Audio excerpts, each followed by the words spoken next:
रैया और दर्जन चिड़िया दोनों परम मित्र है। दोनों इस विद्युत तार पर क्यों बैठे हैं पता है आपको? क्योंकि दर्जन चिड़िया के इस घोंसले में मकड़ी ने कब्जा कर लिया है और ये देखकर मेरे हृदय को बहुत ही ज्यादा ठेस लगती है। इसलिए मैं जाती हूँ अपने कबाड़ कक्ष में और जल्दी जल्दी ले आती हूँ जल पीने वाली बड़ी बड़ी शीशी। तो स्वागत है आपका मेरी इस क्राफ्टर ज्वेरिया की हस्त कौशलशाला में। तो पहले मैंने शीशी के आवरण को पदभस्त किया, फिर शीशी के टोच वाले हिस्से पर एक रेखा बनाई ताकि जब मैं इसे काटूं तो ये सरल से कट जाए। मैंने शीशी के ऊपरी हिस्से की कटाई की छत बनाने के लिए, फिर मैंने शीशी के मध्य हिस्से पर रेखा बनाई और इसकी भी कटाई की। ये काटने वाला चाकू बहुत ही डरावना है, तो जब भी आप इसका इस्तेमाल करो तो सावधानी बरतना। अब ऊपरी वाले हिस्से को निचली वाले हिस्से पर इस तरह खोसूंगी कि एक छत का रूप ले और दोनों को एक साथ जोड़ने के लिए मैंने लोहे के कांटे से पहले छिद्र बनाया। फिर मैंने लिया संकुचित बंधक। ये बंधक वस्तुओं को एक साथ रखने के लिए एक प्रकार का ताला है। इस बंधक से मैंने ऊपरी हिस्से को निचले हिस्से पर खोसकर दोनों को जोड़ दिया। मध्य वाले हिस्से पर 4 रेखाएं बनाई वर्गाकार में और इसकी भी कटाई कर बारी है रंगाई करने की। तो अब की बार मैंने बड़ा वाला डिब्बा उठाया। पता है ये डिब्बा कबाड़ कक्ष में बहुत ही समय से छिपा हुआ था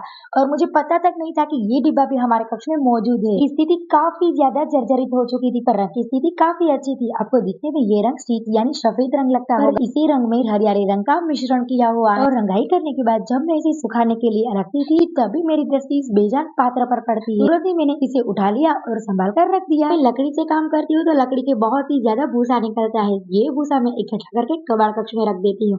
आज वही भूसा में उपयोग करूंगी। पहले हिस्से पर गोंद लगाया और उसके ऊपर इस लकड़ी के भूसे को चिपकाया और शीशी को कम पाया ताकि असाधारण भूसा बाहर हो जाए। ऐसे वही प्रक्रिया दोहराई और पूरे हिस्से पर भूसा लगा दिया और एक छत का रूप दे दिया। ये भूसा लगाने से अंदर की तरफ ठंडक मिलेगी और गर्मी से रक्षण होगा। आपको पता है ये रज्जु जो नारियल के छिलके से बनते हैं, वापस से मैंने वही ले लिया और छत के बाहरी किनारे पर चिपकाया। अब की बार मैंने कृत्रिम गोंद बंदूक ली थी इसे चिपकाने के लिए। वही गोंद बंदूक से मैंने प्रवेश द्वार पर रज्जु को चिपकाया। प्रवेश द्वार का किनारा काफी तीक्ष्ण है, जो जब भी कोई पक्षी इसके अंदर प्रवेश करे तो वो आसानी से प्रवेश कर पाए और किनारा भी सपाट और समतल हो जाए। और आपको पता है ये रज्जु जो नारियल के छिलके से बनते हैं, वापस से मैंने वही ले लिया। छत के बाहरी किनारा पर चिपकाया। अब की बार मैंने कृत्रिम गोंद बंदूक ली थी इसे चिपकाने के लिए। इसके बाद शीशे के ढक्कन पर कांटे को गर्म करके उसकी सहायता से एक छिद्र लगाया। छिद्र के अंदर पतली सी रस्सी को पसार करके गांठ लगाई। टांगने के लिए तोरण बनाई। ढक्कन को शीशी पर बंद करके उस ढक्कन पर वापस से रस्सी चिपका दी। तो आपके लिए एक प्रश्न है, भारत में सबसे ज्यादा नारियल कहाँ पर उगते हैं? मैं आपके उत्तर का इंतजार करूंगी, तो जल्दी से समीक्षा कीजिए।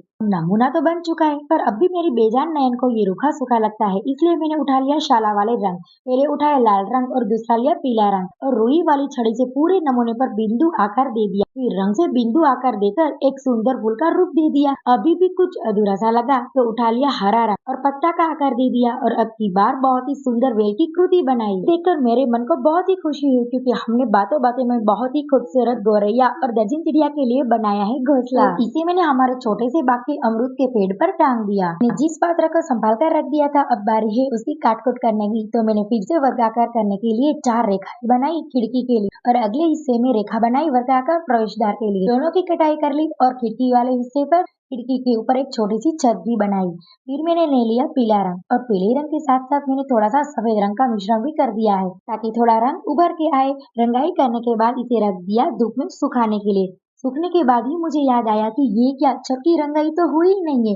छत की रंगाई की और उठा लाई पतली सी छड़ी को 2 हिस्सा किया और खिड़की के मध्य वाले हिस्से में चिपका दिया। वही गोंद वाली बंदूक की सहायता से। ये गोंद वाली बंदूक से काम करना मुझे बहुत ही संतुष्टित होता है। अब छड़ी को काले कलर से रंग दिया ताकि खिड़की का रूप अलग ही दिखे।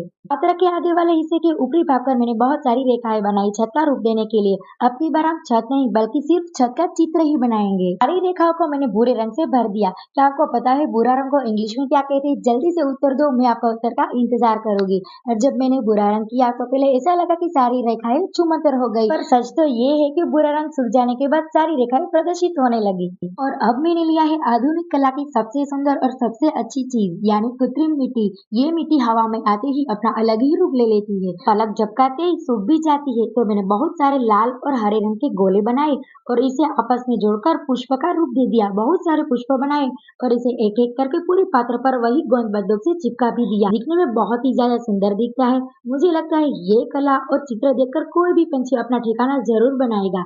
ये पात्र से पंछी का ग्रुप भी नहीं बल्कि मेरी बाकी सुंदरता भी बनी है। तो आप भी इस ग्रीष्म ऋतु में चिड़िया के लिए घोंसला बनाए और अपने बाकी सुंदरता बढ़ाए। अब की बार मकड़ी तो क्या कोई भी कीड़ा इस ग्रुप में कब्जा नहीं करेगा। गोरिया और दर्जी चिड़िया की एक नया ग्रुप तो मिल गया, पर आपकी समीक्षा का मैं इंतजार करूंगी कि आपको ये ग्रुप कैसा लगा। मिलती हूँ जल्दी एक नए चलचित्रण के साथ, तब तक के लिए जल्दी से सब्सक्राइब करो।